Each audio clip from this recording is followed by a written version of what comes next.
pessoal, tudo bem? Queria, mais uma vez, como eu sempre faço, agradecer a audiência de vocês, agradecer toda a interação que tem acontecido, as perguntas. Eu sei que, às vezes, eu e a equipe aqui, a gente não consegue responder todas as perguntas que vêm, mas eu peço um pouquinho de paciência e que a gente vai conseguir responder. De qualquer forma, só para iniciar, como sempre faço, muito obrigado pela audiência, espero que vocês estejam gostando, espero que vocês tenham gostado do Manara, que foi o anterior, e hoje eu acho que a gente vai dar um giro de 180 graus e mostrar um outro lado, que também tem muito de direito, mas que é completamente diferente do nosso programa anterior. Tá? De qualquer forma, só para relembrar, esse podcast, a nossa ideia é demonstrar o direito de uma forma cotidiana, aonde o direito está nas profissões, aonde a formação jurídica é extremamente relevante, que muitas vezes a gente não sabe, trazer muitas interações práticas, muitas histórias práticas, para ter um papo legal e demonstrar para você que gosta do direito, que é estudante, que é interessado, que vale muito a pena a gente estudar um pouquinho dessa área e entender um pouquinho mais. Hoje, eu tenho o prazer de apresentar para vocês o Cássio Cancian. É um cara que fez a faculdade de Direito, tem o Direito como formação, como muitos de nós aqui, né, e de vocês que estão assistindo, mas que foi para uma outra área corporativa, mas que o direito nunca saiu dele. Então, com um imenso prazer. E hoje está agindo, está trabalhando bastante com a vertente jurídica, empreendendo com a vertente jurídica. Isso que é mais legal, mas eu vou deixar mais para o final. E falar um pouquinho de particularidades, de time do coração, o que gosta de fazer. Eu sempre levo para o lado do time, né? Acho que o Cássio também deve ser sofredor. Acho, não sei, vamos ver. Mas, Cássio, um prazerzaço falar contigo, um prazerzaço te ter aqui. A gente já se conhece há algum tempo, né? Vamos escutar um pouquinho da sua história, né, Cássio? Verdade. Primeiramente, muito obrigado pelo convite, Guilherme. É um prazer estar aqui, ainda mais com um nome desse, com um objetivo como esse, sem juridiquês. Me sinto muito à vontade de tratar aqui com vocês. Espero que seja um bate-papo bem legal. Tenho certeza que será. Vai, com certeza. Com certeza. O Cássio é bom de conversa. Eu já vou soltando aqui a língua dele. Como eu disse no anterior, eu já estava brincando, né? O Manara fala que assim, eu fiz 3 perguntas só. O Manara falou. Aí no final ele pediu para eu contar um caos que eu brincava. Nós trabalhamos junto na prefeitura e eu falava que a mãe dele tinha dado língua de xanxã para ele. Sabe? É um passarinho que assovia. E aí os antigos diziam que quando a criança não sorta a fala, como diz meu sogro, quando a criança não sorta a fala, dá chá de língua de xanxã para ele. O Cássio também é bem linguinha de xanxã. Cássio, vamos lá, cara. Eu na apresentação estava falando da questão jurídica, né? Da questão da formação. Eu sei que você tem essa formação, tem esse coração de advogado. Uhum. Conta para mim um pouquinho, como é que começou, aonde você fez faculdade, quais eram seus sonhos, quais eram suas expectativas. Conta um pouquinho para mim, vai. Maravilha, vamos lá. Então, eu sou um gaúcho que jurava que ia ser jogador de vôlei até um determinado momento. A altura parou de chegar, a qualidade foi menor do que eu imaginava, a luta foi bem interessante, mas eu precisei realmente tomar um rumo profissional. E aí, então, eu fui fazer faculdade de Direito em Florianópolis, que é onde eu me formei. De lá, então, eu comecei também, paralelamente, a trabalhar com vendas, para poder, inclusive, fazer frente aos custos da vida. E aí, trabalhando com vendas e estudando Direito, como eu gostaria de, então, ser um promotor de justiça, assim eu achei que seria, e pela segunda vez não foi exatamente o que eu imaginei, mas a área comercial sim foi, e eu me formei em Direito e acabei trabalhando em grandes empresas, em multinacionais, E o direito sempre comigo, mas não como advogado, e sim como um grande conciliador, como um grande defensor do que era o justo, ainda dentro daquilo que o direito tinha me ensinado. Entendi que o direito me entregou postura, me entregou muitas coisas de saber trabalhar conflitos, e a área comercial me jogou para dentro dos conflitos. As grandes empresas me jogou lá para dentro dos conflitos. Então, tudo que eu acabei aprendendo dentro do direito me serviu para mediar grandes conflitos, grandes situações e também conciliar grandes negociações, porque eu entendo que a venda, grandes contratos, eles precisam de grandes conciliações. E tem muita gente que não entende um contrato. Tem muita gente que, assim como a gente vê algumas pessoas que não têm sintonia com a matemática, com os números, a gente vê grandes pessoas que não gostam, não entendem um contrato. E para nós é só uma leitura, mas para as pessoas não. Eles, às vezes, têm reações e interpretações que eles nem querem ter. E aí a gente entra explicando, e eu acho que sem juridiquês é onde a vida caminha muito mais fácil. Sim, peraí, vamos lá.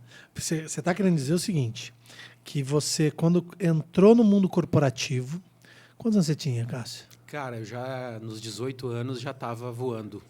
Em grandes questões. Em grandes empresas. Legal. Lá no Rio Grande do Sul. Florianópolis. Lá em Florianópolis. Então, você estava trabalhando numa grande multinacional e, na tua cabeça, a mediação de conflitos, na verdade, está dentro da área de vendas. Explica melhor para mim isso aí. Exatamente. Na verdade, eu entendo que uma venda correta, ela é uma venda justa. Você precisa comprar alguma coisa ou conquistar alguma coisa e alguém tem uma solução para você, para vender ou para proporcionar um serviço para você. Se não tiver má intenção em nenhum dos lados, é uma conciliação. E nesse processo mental, para mim, isso sempre funcionou. E, às vezes, o que as pessoas literalmente precisavam era de uma conciliação no sentido até de entender o que eles estavam assinando. O contrato. Não necessariamente você precisava de uma cláusula que explicasse, elas já estavam lá. Elas precisavam ser interpretadas, entendidas, e aí o negócio acontecia. Então, em todos os momentos, em todas as empresas, e foram grandes empresas, acabava que o direito me proporcionava o fato de estar em reuniões, em grandes decisões, que foram grandes conciliações. Dá um exemplo. Conta uma história, por favor. Você estava contando uma história de uma negociação, de uma dívida. Existem várias, sabe, Guilherme, mas eu acabei lembrando aqui de outra em que eu trabalhei em grandes redes de franquia. E franquia é um modelo de negócio em que você tem o franqueador e tem um empresário do outro lado, que acreditou, inclusive, no seu modelo, Sim. Na sua marca. Na sua regulação, tudo. No seu contrato, na sua... Sim. No seu know-how. Perfeito. E ele, inclusive, não comprou apenas... não comprou um produto, ele comprou um negócio, ele comprou um intangível, né? E aí entra todo um time de franqueadora para entregar isso depois. Tem a parte dele e tem a parte da franqueadora. Então, como gerente de expansão que fui por muito tempo, além de vender o negócio, eu precisava lembrar o franqueador que ele tinha a parte dele. Então, ele está comprando, mas ele também tem a parte dele para aquela franquia dar certo. Muitos acham que não. Que é só montar. Que é só comprar e agora é com o franqueador. Não é com o franqueador. Só que também tem franqueadores que acham que depois que comprou é com o franqueado. Não é. É uma grande parceria que tem que acontecer. Sou reconhecido nesse meio até hoje por ser um executivo que trabalhava muito bem esse equilíbrio. E teve um dado momento em que, numa dessas grandes franqueadoras, foi necessário uma mudança do contrato. Literalmente, um novo contrato no meio do caminho que mudavam coisas sensíveis para ambos os lados. E aí você apresenta o contrato, você explica o contrato, mas alguma parte da rede não assina o contrato. E aí? E aí que você tem que explicar um pouco mais, se dedicar um pouco mais e entender por que você não está assinando o contrato. E aí eu lembro muito bem, muito jovem, que dentre os principais franqueados, existia um particularmente que não estava disposto a assinar as novas cláusulas. E aí me foi demandado, pega um avião, vai lá e explica o contrato. E é a última vez, porque já foi todo mundo lá explicar, já foi todo mundo tentar e não conseguimos. Então, agora é a tua vez. Poxa, mas O derradeiro. sou eu que vou fazer isso? Então, vamos lá. E você vai, e você chega lá, e na hora de explicar, basicamente, você entende o que incomodava a pessoa, por que você não está assinando. E não era no sentido de contrato. Tira o contrato. Me explica o que está acontecendo. E aí você vai e acaba descobrindo que não era uma cláusula em si. Isso aí. Era O uma medo. dúvida, um medo de como seria, por exemplo, a próxima alteração do contrato. Aham. Porque essa até que tudo bem, mas e aí aonde vai parar isso? E aí você vai, explica, dá uma segurança e volta com o contrato assinado. Mas tem essa outra que você comentou da dívida. Né? Essa foi, sim, uma situação marcante, porque era também no segmento do franchising. Uma grande dívida que o franqueado tinha com a franqueadora e que, nesse momento, precisava ser feito um acordo de pagamento. Milhões envolvidos. E eu chego, pego um avião, vou me reunir com uma reunião agendada com o franqueado, só que, chegando lá, ele me apresenta uma pessoa estranha na relação, que, na verdade, era um doutor fulano de tal, o advogado que veio acompanhar a reunião. Poxa, e você, horas de viagem, deslocamento, bastante dinheiro envolvido, dívida realmente que pode fazer a diferença na vida de quem deve e de quem recebe. Óbvio. E você tem que dizer, com todo respeito, para o nosso colega, seu colega advogado, que se ele fosse participar da reunião, eu não poderia, que a reunião estava cancelada, porque eu não vim como advogado e não trouxe um advogado da empresa. Então, que ele ou se retirasse ou não teria reunião, porque eu vim falar com o cliente, que era o nosso franqueado, e eu precisava tentar compor um acordo com ele. Mas não ainda em ambiente jurídico. Isso. Porque se fosse, eu precisava de um advogado também. E ele se retirou e a gente continuou a reunião. Então, não é algo que eu lembre que foi tranquilo, foi constrangedor, mas não ia ter reunião se fosse com advogado. Eu entendi. Na verdade, eu acho que a grande base jurídica te faz descomplicar os contratos. Quando você fala, eu fui lá para explicar, tira o contrato. Qual é a dúvida? Qual é a dor? Mas isso é o que essa cláusula X, 10, 20, é o que essa cláusula está explicando. E acho que essa base jurídica aplicada ao mundo corporativo que te dá esse background. Eu estou enganado? Eu acredito que é 100%, Guilherme, 100%. Porque dentro da formação jurídica, você tem várias formas de aplicar o direito. E o direito está na vida da gente o tempo inteiro. E a postura que você reage diante de situações, também o direito ensina. Então, eu acho que trouxe um equilíbrio, trouxe aquela capacidade de transformar uma tensão, de repente, numa grande conciliação. Sim, sim. Não, porque a arte de conciliar, isso está altamente sedimentado em várias áreas do direito, né? A arte de conciliar é realmente quase um sacerdócio, né? É realmente muito próximo dos princípios mais básicos do direito.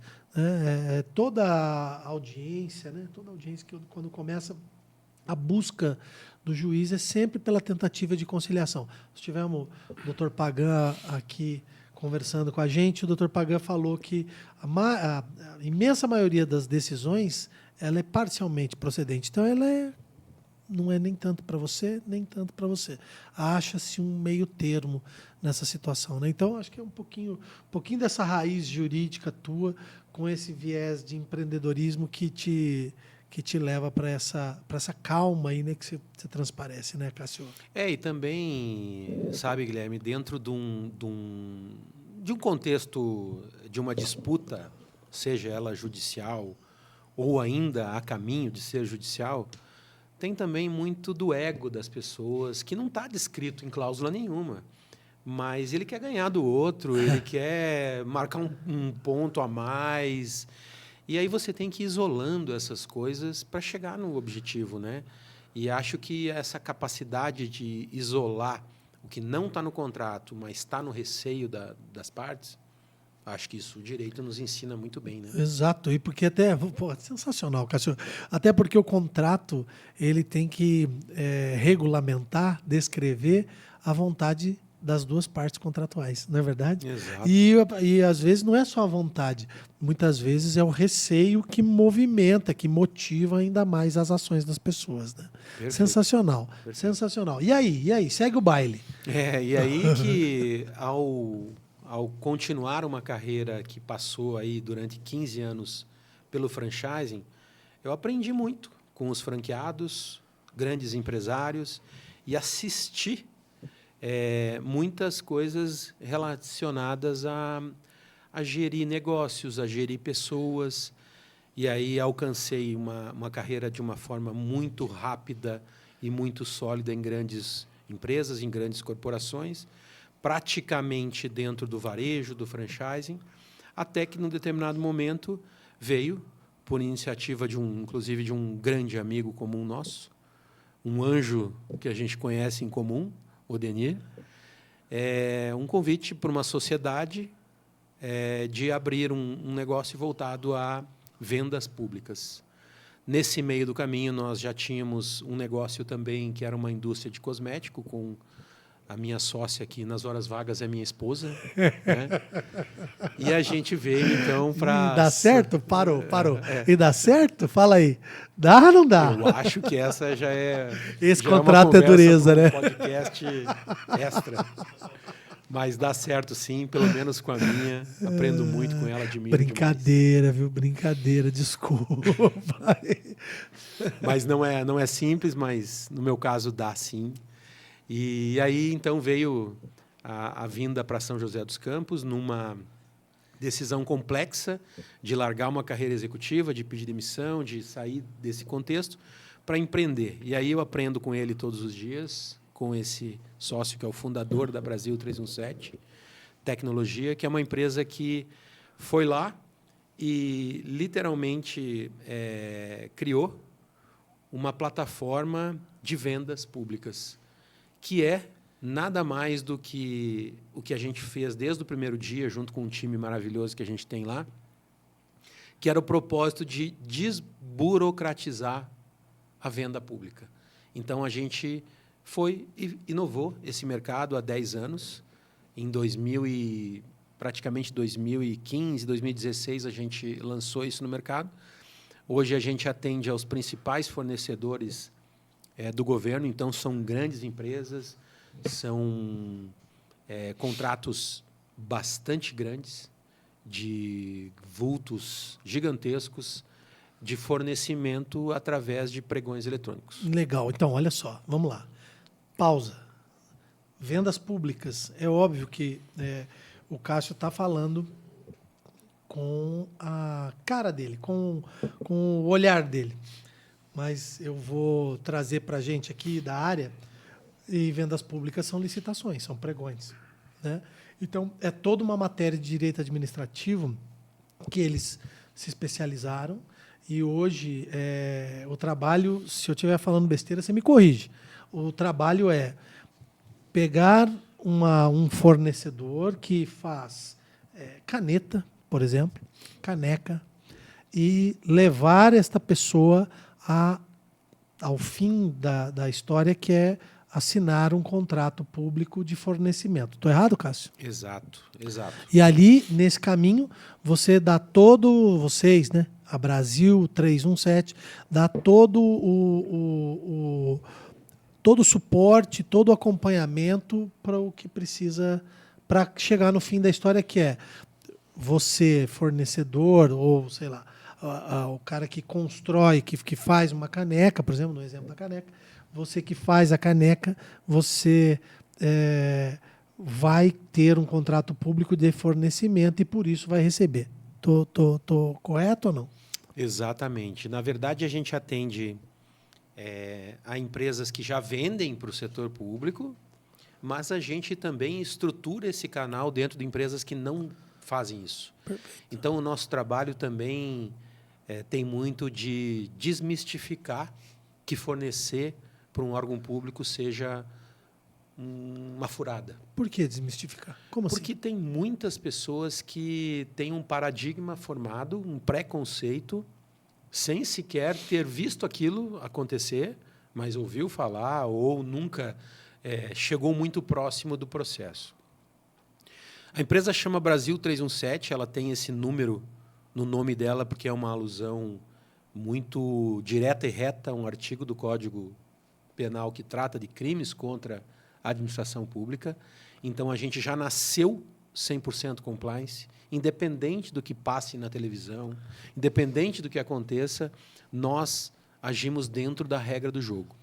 E agindo assim, a gente tem hoje grandes clientes que são nacionalmente conhecidos, até mundialmente conhecidos, fornecendo para o governo no setor público brasileiro. Mas também podemos ter clientes que nunca fizeram isso. E a gente vai lá e explica e estrutura esse canal para eles. Olha só, vamos lá, rapidinho, hein, gente? Olha que interessante. É uma pessoa que se formou em Direito, que trabalhou no mundo corporativo e que, como nas palavras dele, que cresceu com bastante desse substrato jurídico, né? Aplicando bastante desse substrato jurídico, e que começou a empreender numa área, e nós já falamos aqui de licitações, né?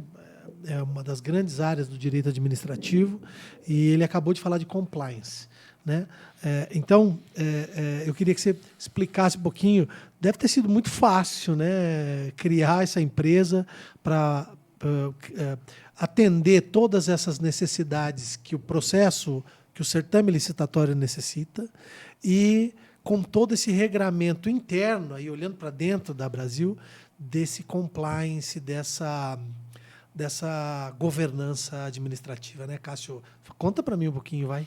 Essa parte ela também mexe muito com a história particular, com os propósitos. Eu lembro muito bem que, no momento em que eu comuniquei o meu pai, que eu viria empreender e que seria numa empresa que trabalharia com vendas públicas, o meu pai ele é delegado de polícia, aposentado, ele é gaúcho e ele é italiano. Então, ele passou 3 vezes na fila para ser um cara... né? Exatamente isso que vocês pensavam. Então, É brabo. Brabo. O homem é brabo. Correto, justo e brabo. E aí, ele quase morreu do coração. Poxa, o que você está inventando? O que aconteceu que você vai deixar uma carreira executiva bastante exitosa? Promissora. Na verdade, já era uma realidade, sim, inclusive. Sim. Bastante exitosa. Para ele entender que, na verdade, continuaria sendo vendas, mas seria vendas públicas dentro de uma plataforma de tecnologia que é desenvolvida por um grande time que a gente tem hoje. Demorou um tempo para ele entender, porque realmente é um grande potencial. O governo é o maior cliente que qualquer empresa pode ter. Em qualquer país, o governo compra algo como 14% a 15% do PIB daquele país. Então, é 100% vendas. Existe um regramento, existe um rito, você só precisa respeitar esse rito. O que a gente fez na Brasil 317 foi aquilo que todo mundo fala de um edital, por exemplo, que é um contrato, que é difícil de entender. A gente foi lá e transformou aquilo em vendas. Entendeu que aquilo é um pedido do governo que pode ou não ser seu. Se você fizer tudo direito como tem que ser feito, você pode ser um forte candidato a fornecer. Vamos lá. Sem juridiquês, como que você, Cássio, com fundamentação jurídica e com essa experiência, vocês estão... Cara, Brasil tem o quê? 12, 15 anos? 10 anos com essa plataforma e mais alguns antes fornecendo para o governo. Explica de uma forma bem simples o que é uma licitação e quais são as principais etapas. Consegue? Claro que sim. Inclusive, desse jeito que você me pediu, é o jeito que a gente trouxe para o mercado.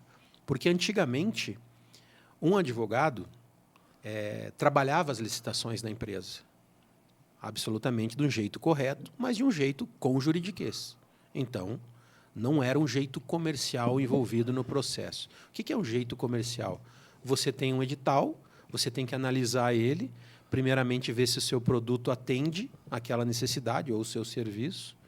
E o que a Brasil faz é analisa esse edital, ajuda o cliente a entender basicamente o rito, a parte do produto continua sendo ou do serviço do cliente. Depois que deu match no que o edital está solicitando, ou seja, a prefeitura, por exemplo, está precisando, está querendo comprar. Luva cirúrgica. Luva Pronto. cirúrgica.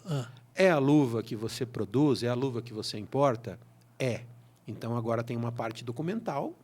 Você reúne essa parte documental e nós vamos, então, participar de um pregão eletrônico que tem um rito de envio da proposta, de disputa da licitação em si, da avaliação da documentação e de declarar um vencedor, que tenha um preço e um produto, obviamente, que atenda o que está sendo colocado. Nesse rito todo, acontecem coisas que são relacionadas a decisões, que é difícil de um empresário, por exemplo, que tem a luva cirúrgica para vender, ter segurança para tomar. Mas, se você olhar o rito te conduz no mesmo caminho sempre. Você só precisa decidir qual o preço, a viabilidade daquilo, e aí as etapas, então, são cadastrar sua proposta, disputar aquela licitação, aquele pregão e fornecer, se você for o ganhador. Isso, basicamente, é o rito do processo. Não precisa de um advogado necessariamente envolvido nisso. Não tem nenhuma disputa ainda para... Sim. Você falou de existem algumas inconsistências, né?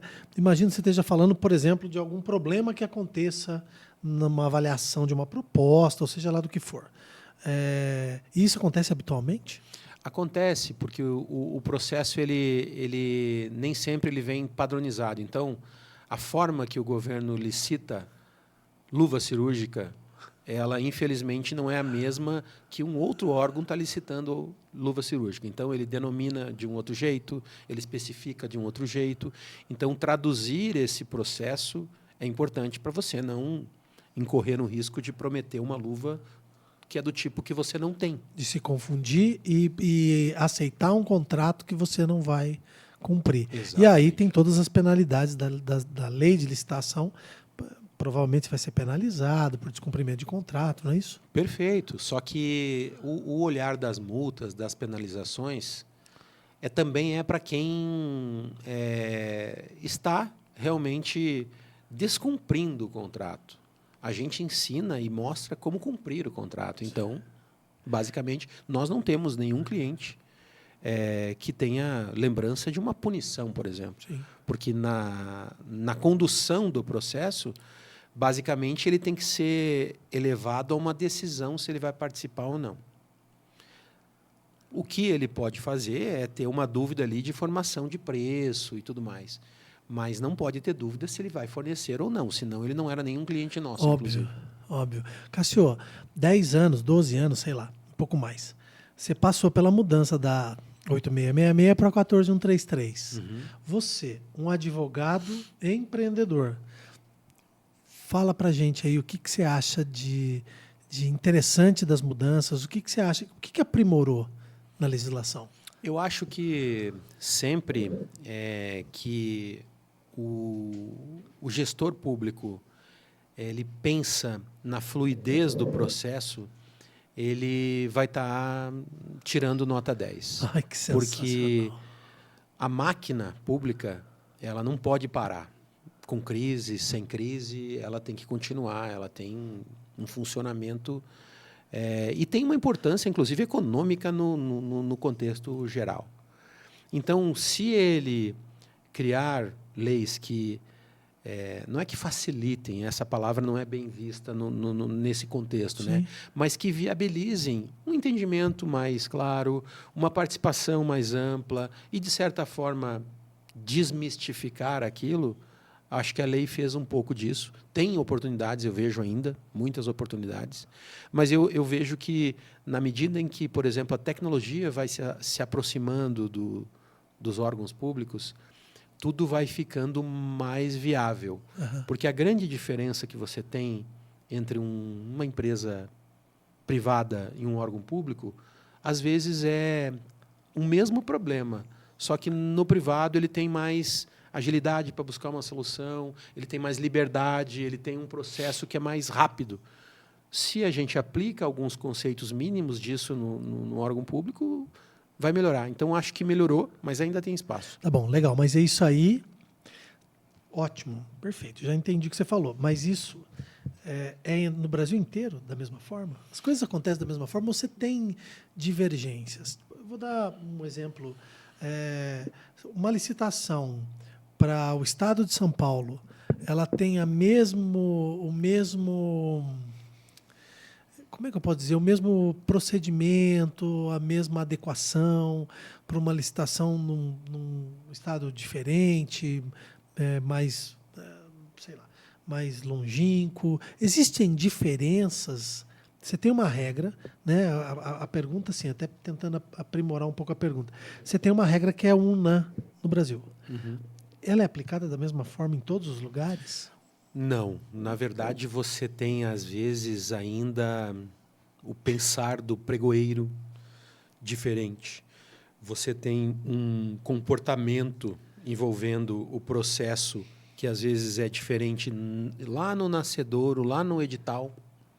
Então, ainda existe, às vezes, um copia e cola de um edital e isso não é interessante. Pode carregar um erro, pode perpetuar uma situação que já não estava correta. Então, não é igual, a gente percebe sim, mas isso vai muito também, né, não querendo entrar numa questão política, vai muito da gestão. Né? Tem municípios, como o nosso aqui, por exemplo, muito mais organizados, muito mais preparados e que legitimamente querem acertar.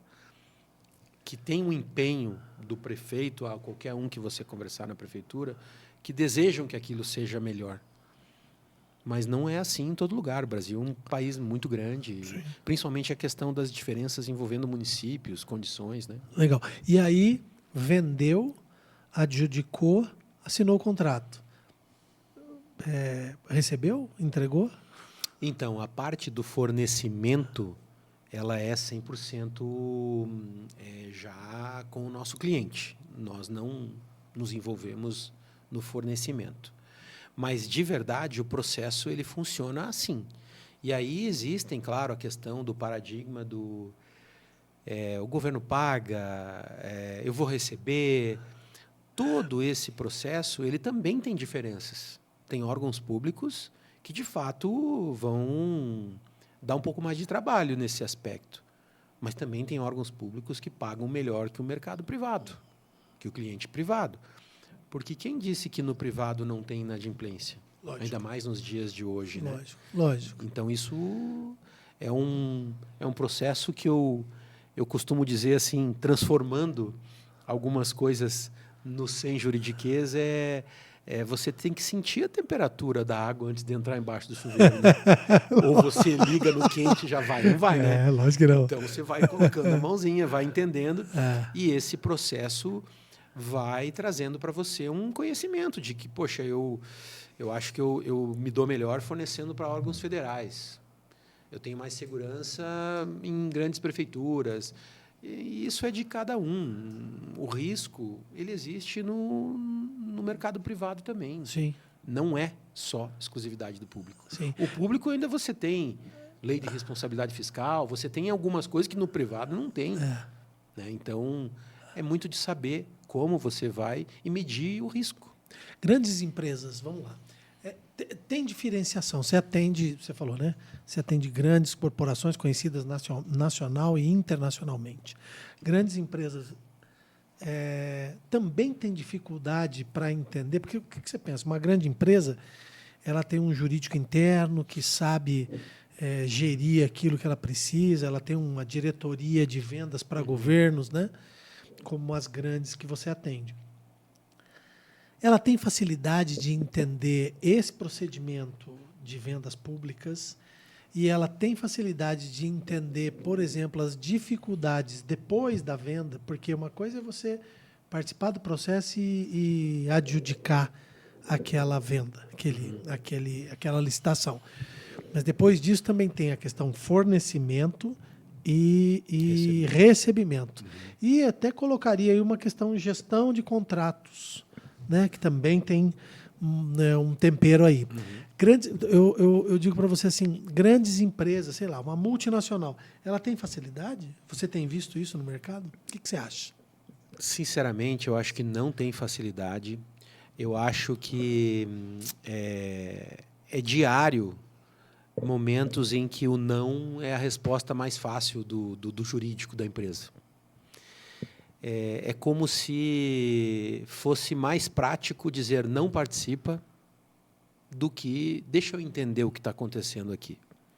Porque decisão boa, eu entendo que não é decisão sem risco. Decisão boa é a que você entende o risco. Para mim, isso é o direito que me ensinou. Mas tem alguns colegas seus que entendem que o melhor é o não. Mas eu, como empreendedor, você sabe que entender o risco é importante. É papel do nosso advogado, é papel do teu escritório colocar para o cliente o risco é esse. Mas não é que não seja uma decisão sem risco. A gente tem que entender o risco. E eu não vejo grandes corporações com grandes escritórios ou com grandes advogados. Eu vejo, às vezes, uma simplicidade muito assim do tipo, melhor não ir. Isso aqui não está muito claro. Mas, de repente, vamos lá, vamos perguntar, vamos pedir um esclarecimento sobre isso, vamos entender melhor. Não são todos que vamos fazem. Entender o órgão, não é isso? Vamos entender o órgão. Vamos Hoje em entender. dia você tem uma obrigatoriedade de que todos os órgãos públicos tenham transparência, tem o portal da transparência para todos os órgãos públicos. Vamos entender o órgão, vamos entender esse balanço desse órgão, vamos entender como é que está o fluxo financeiro desse órgão, não é isso, Cássio? Isso. Na prática, vamos entender o risco. Né? É isso Eu estou sempre envolvido e aprendendo diariamente em grandes reuniões, em grandes situações, com grandes executivos, também atuando até como conselheiro em algumas empresas e mentoria com executivos, que tem muitas pessoas que precisam entender o risco. Num primeiro sinal de dificuldade, decidem pelo não. De repente, a resposta é até não, mas é importante entender, porque a vida tem decisões que vão envolver risco. O risco faz parte da vida. Faz parte das grandes decisões. Exato. Você já viu grandes vendas, né, como você está chamando, não acontecerem por desconhecimento? Totalmente. Inclusive, nós tivemos um caso de uma licitação de mais de 200 milhões no Ceará, em Fortaleza, de um grande cliente nosso que basicamente não quis levar à frente um processo em que nitidamente tinha sido cometido um erro pelo pregoeiro, e esse erro implicou num prejuízo de não aceitação da proposta da nossa empresa que nós representávamos nesse pregão. E ele não quis ir à frente. Não quis ir à frente porque, basicamente, não entendia da sequência do processo. Mas existe, sim, grandes negociações, grandes vendas dão trabalho. Né? Lógico. Grandes processos dão trabalho. Então, a gente tem um papel de criticar. Eu hoje digo para você que já tive em situações com grandes advogados de escritórios gigantes, de grandes metrópoles, como São Paulo, mas que não entendem do direito público, entendem de outras áreas dentro da empresa. Olha só, gente, é uma bela carreira, é uma carreira com céu de brigadeiro, não é isso, Cássio? Dá um trabalho, mas é uma carreira com baixa competitividade. Tem muita gente que desconhece o direito público. Cássio, sensacional. Acho que a gente falou bastante dessa área. Conta um pouquinho mais, o que mais nessa tua área nesse teu empreendedorismo jurídico, vamos assim dizer, o que mais você tem de novidade, alguma coisa que você tenha para contar aí? Bom, a gente, dentro desse mesmo contexto de tecnologia, sempre, que a Brasil 317 desenvolve, por ser uma empresa de tecnologia, recentemente a gente lançou um canal de denúncias. O nome do canal é Voz Segura. Inclusive, você foi um dos palestrantes no evento do lançamento. Nós estamos com esse novo produto no mercado e entendendo que também podemos estruturar canais de compliance nas empresas, podemos estruturar canais de denúncia, podemos estar dentro de um contexto que leve um cuidado maior para as empresas, para que não tenha nenhum tipo de evento não tratado que vire uma crise. Depois que ele já virou uma crise, é muito mais difícil de ser tratado. Então, esse produto é uma novidade que a gente trouxe e ele está indo muito bem dentro de um contexto de apoiar empresas a estruturarem um canal de denúncia. Qual que é a demanda? Vamos lá, para a gente entender de forma mais tranquila. Qual que é a demanda? Se não me engano, é uma mudança na NR01, não é isso? Tem uma ligação com isso também, mas, basicamente, o canal de denúncias para empresas que têm CIPA é obrigatório que elas tenham um canal de denúncia.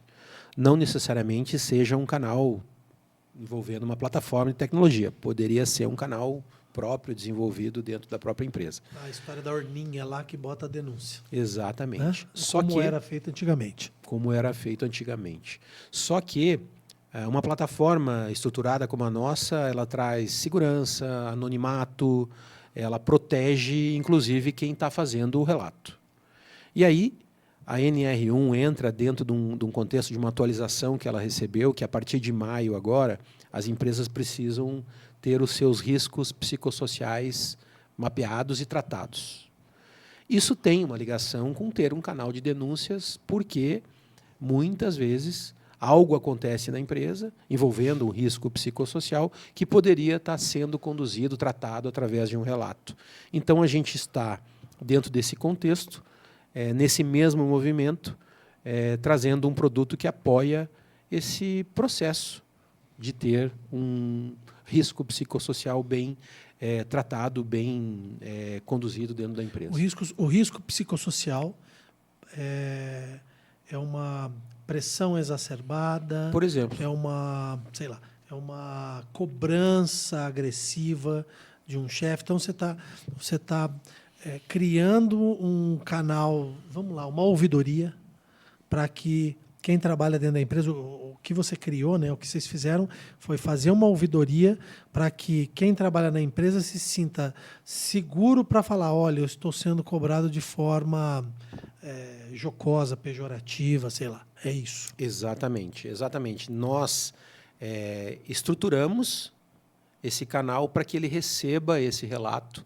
E aí, obviamente, tem que ter um comitê na empresa que trata desse relato, que conduz esse processo depois. Mas nós entregamos uma plataforma que dá segurança para quem está relatando e estrutura isso tudo dentro da empresa para ser tratado. Isso faz parte de uma grande ideia de compliance, não é isso mesmo? 100%. 100%. Não adianta só ter o canal de denúncia, não adianta só ter a questão da NR1. Você precisaria, o indicado é que você tenha um canal estruturado de compliance que tenha a ver, obviamente, também com uma estruturação jurídica. Perfeito. De código de ética, de código de conduta dentro da empresa. Perfeito. E como você tem sentido, vamos lá, quais são os prós e quais são os contras eu estou perguntando assim, com o teu DNA jurídico, mais com a tua vivência de empreendedor, de quem está conversando com as empresas que tem CIP, que tem que aplicar, quais são as principais agruras, quais são as principais dores? O que você tem ouvido?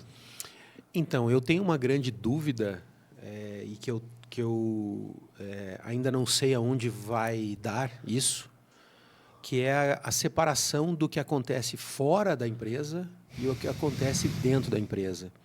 Você tem exemplos muito claros em que existe um excesso, de repente, de uma liderança, ou até uma falta de interpretação de alguma situação por parte da liderança.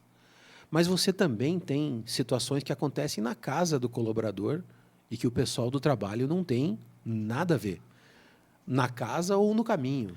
Você pode ter um colaborador que está se separando, que está com problema com a esposa ou com a esposa, com o marido ou com a esposa. Você pode ter um colaborador que não gostou de ficar muito tempo dentro do ônibus para chegar no trabalho e que, por conta disso, chega um pouco insatisfeito já de manhã cedo. Os colegas não têm nada a ver com isso. O negócio não tem nada a ver com isso. Infelizmente, gostaríamos de resolver todos os problemas para todo mundo, mas a vida não é assim. E não é culpa da empresa o transporte público, por exemplo. E aí, nesse dia, o líder precisa fazer uma conversa sobre as metas que não estão sendo atingidas. A sensibilidade do colaborador pode estar um pouco mexida, não pode? Sim. Mesmo que o líder seja extremamente adequado, pode ocorrer, e esse limiar, eu acho que isso é a minha dúvida. Como separar isso de um risco psicossocial ou de uma conduta que realmente não tem nada a ver com a empresa. Como separar, olha que interessantíssimo, como é que eu separo o que é um excesso penalizável de uma interpretação equivocada de um excesso penalizável? É isso que você está dizendo? Isso mesmo. Não estou dizendo que não existem excessos. Óbvio. É óbvio. Óbvio que existe. E é lógico que isso tudo tem que ser sempre muito bem trabalhado. Durante essa minha carreira, principalmente corporativa, eu tive vários tipos de liderança. E convivi com vários líderes diariamente. E sei que podem haver excessos, mas essa linha do que realmente aconteceu naquele momento de insatisfação, eu realmente tenho dúvidas de como é que isso vai ser monitorado. Entendi. Legal, super interessante. Cássio, vamos lá, para mais uma etapa da tua... Isso aqui não faz quase nada, né, Cássio? E a parte de consultoria, conta para mim.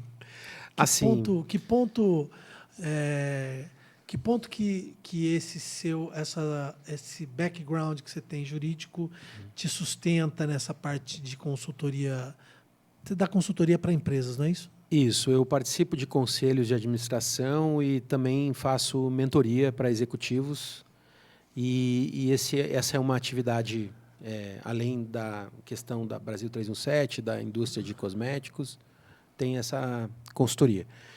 Essa consultoria nasceu de um jeito bastante interessante, porque convivendo por 15 anos com esses empresários, com esses franqueados, a minha função sempre foi ajudá-los a desenvolver os negócios, ou seja, as unidades franqueadas prosperarem. E aí você tinha perfis muito diferentes de franqueados, de gestores, alguns juntando o dinheiro de uma vida inteira para ter uma franquia. Alguns achando que só o fato de ter uma franquia já estava tudo resolvido e agora eu vou só ganhar dinheiro. E aí, nesse contexto, eu tive que ir tratando com diferentes perfis e trabalhando uma escuta muito ativa, que também vem do direito, né? Sim. Então, você não consegue usar a mesma receita para todos os franqueados. Eles estão em contextos diferentes, sejam de potencial de mercado, sejam de experiência que eles têm para tocar o negócio. E eu acho que isso, sem dúvida, foi me preparando, me trazendo uma forma de atuar em diferentes contextos, com diferentes perfis de pessoas, para fazer a tal da conciliação. Conciliação dele com a equipe de vendas dele, conciliação dele com o negócio dele, né? E, num determinado momento, eu comecei a receber depoimentos das pessoas muito natural. Então, de franqueados, poxa, você ajudou nisso, você ajudou naquilo, sou muito grato por isso, muito grato por aquilo, você me fez pensar uma situação, eu nunca tinha visto por esse prisma e tal, e eu fui recebendo esses feedbacks, até que um dia minha esposa falou, cara, você precisa estruturar isso e fazer disso uma fonte de renda. Uma atividade mesmo formal. Sim, sim. E eu falei, imagina, isso aí eu faço naturalmente. Tal. Pois é, eu não aguento mais ouvir isso, no bom sentido.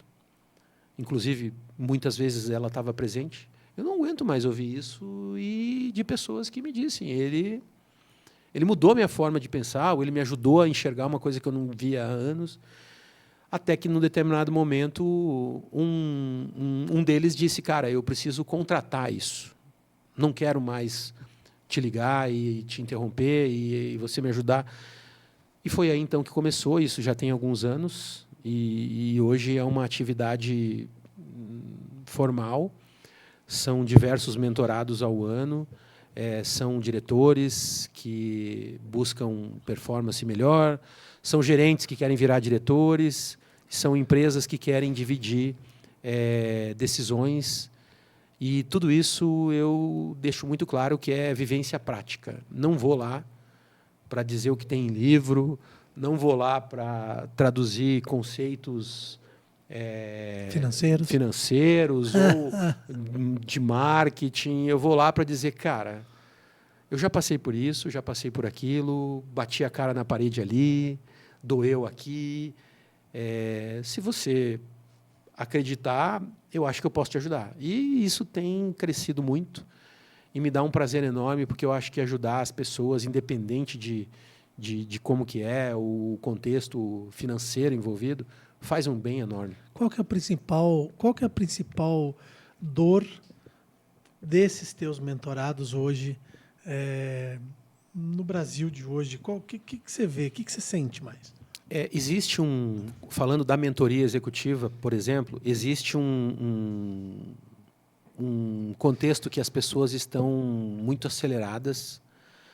Algumas até estão cuidando do corpo, mas não estão cuidando da mente, não estão cuidando da saúde mental, não estão literalmente fazendo um projeto para si. Vão muito bem num projeto da empresa, entregam um resultado, mas chegam em casa e não entregam isso para a família, não entregam isso para os filhos, para a esposa. Então, eu vivi muito disso. Eu vim para essa vida empreendedora, mas muito porque eu fui salvo por esse nosso grande amigo Odenir Loewe, salvo literalmente de ver assim, cara, isso aí vai te causar um AVC. Então, eu cheguei muito perto disso, numa vida executiva em que a pressão e o processo todo estava o melhor de mim ficava no trabalho, não ia para casa. E as crianças crescendo e tal. Então, o que eu vejo muito nas pessoas hoje é isso.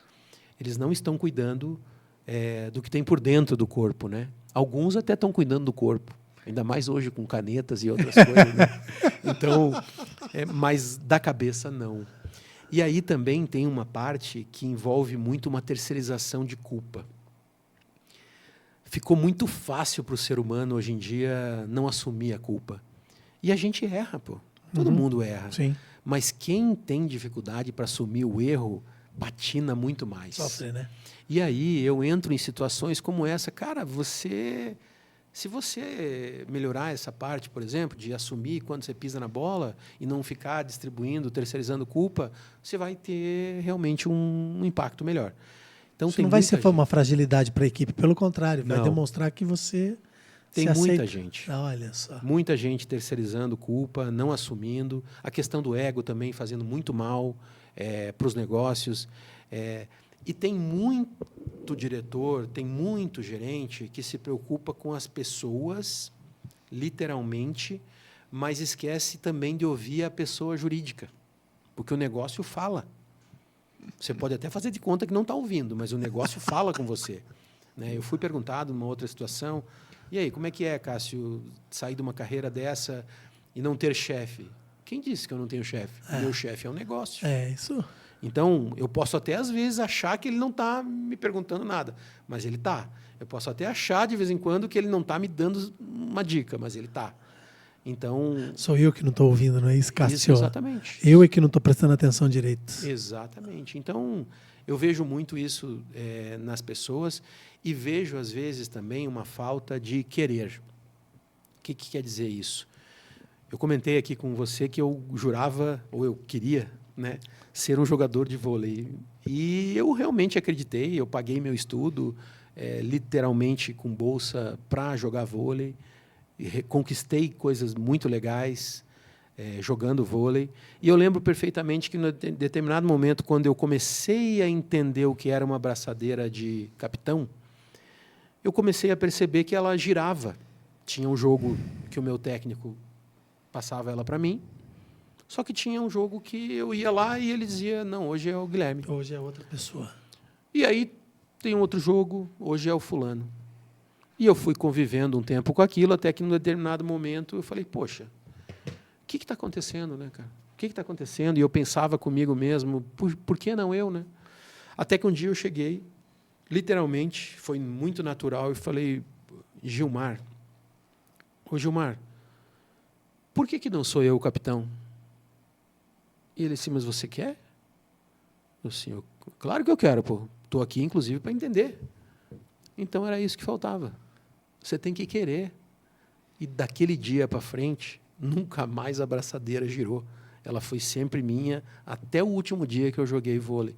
Então, ali eu entendi que não basta você só ter a intenção de você esperar se vão te conceder a braçadeira de capitão ou não.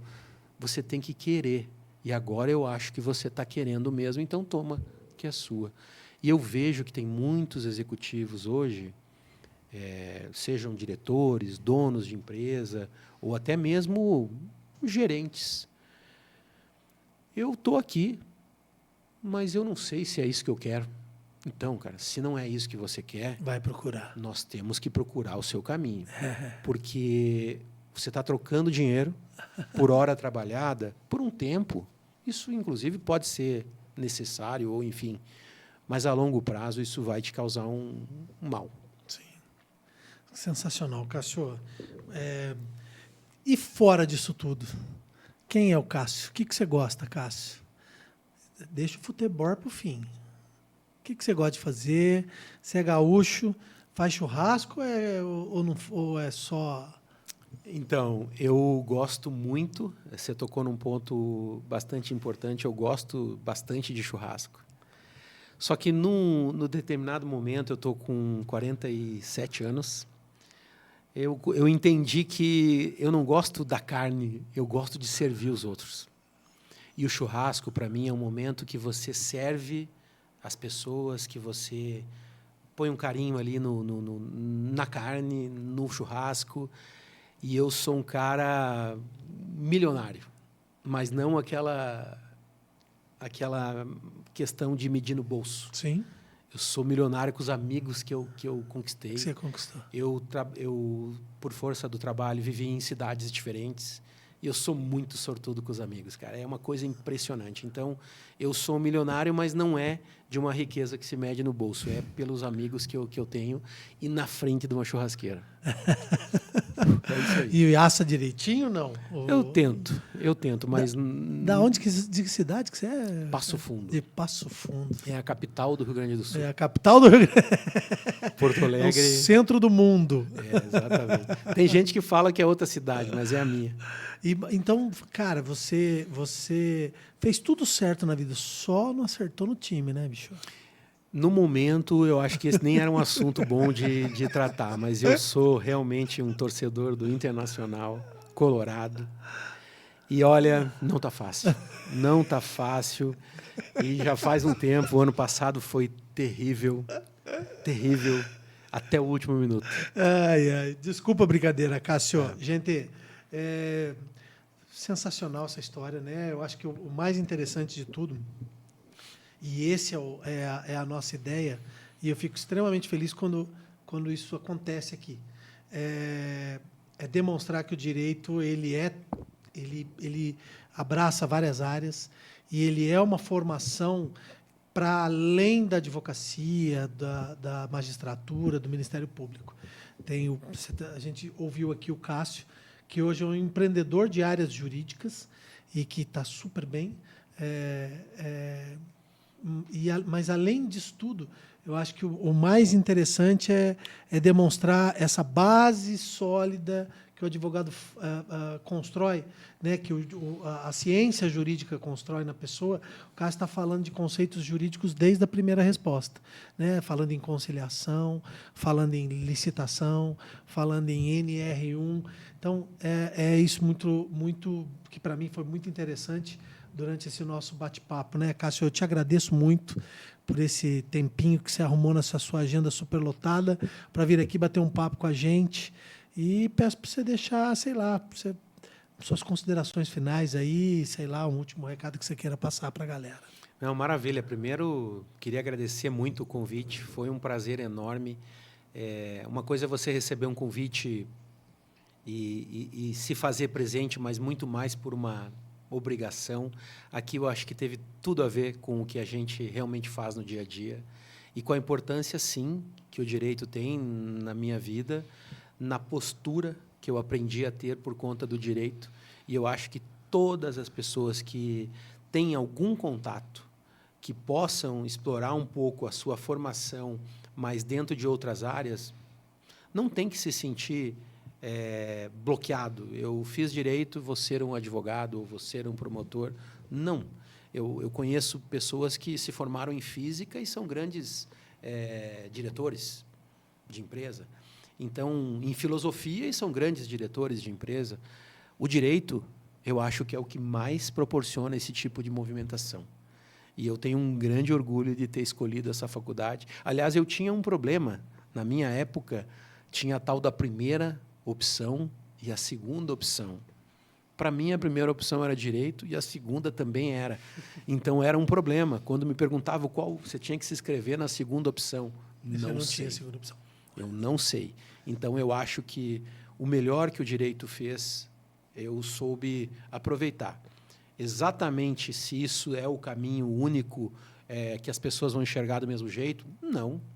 Podem criar novos, o direito permite isso. Sim. Gente, obrigado. Sensacional. Cássio, muito obrigado. Obrigado pela sua aula de toda essa história de vida e por esses toques finais.